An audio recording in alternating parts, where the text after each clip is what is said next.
মান্না কি মৃত্যুর ১৬ বছর পরেও বাংলাদেশের সিনেমা জগতে আবার আসছে? কিভাবে তা জানতে চ্যানেলটি সাবস্ক্রাইব করে পাশে থাকুন। সৈয়দ মোহাম্মদ আসলাম তালুকদার, যার ডাক নাম মান্না, তিনি ১৯৮৪ সালে পাগলি নামক চলচ্চিত্রের মাধ্যমে তার যাত্রা শুরু করে। তিনি ২৪ বছরের কর্মজীবনে ৩ শতাধিক চলচ্চিত্রে অভিনয় করেছেন। তার ক্যারিয়ারের মধ্যে অসংখ্য সুপারহিট সিনেমা রয়েছে, যা তাকে বাংলাদেশের চলচ্চিত্র জগতের অন্যতম প্রধান অভিনেতা হিসেবে প্রতিষ্ঠিত করেছে। তার উল্লেখযোগ্য চলচ্চিত্রগুলোর মধ্যে রয়েছে আম্মাজান, লাল বাদশাহ, স্বামী স্ত্রীর যুদ্ধ, কাসেম মাওলার প্রেম, বীর সৈনিক, লুপ্তরাজ প্রভৃতি। ২০০৮ সালের ১৭ ফেব্রুয়ারি হৃদরোগে আক্রান্ত হয়ে মৃত্যুবরণ করেন। তার অকাল মৃত্যু বাংলাদেশ চলচ্চিত্র শিল্পের জন্য একটি বড় ক্ষতি ছিল।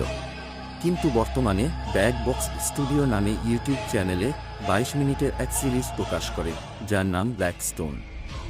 সেখানে দেখা মিলে মান্নাকে। এমনভাবে মান্নাকে দেখে দর্শকেরা অনেক খুশি, মনে হয় জীবন্ত মান্না দাঁড়িয়ে আছে।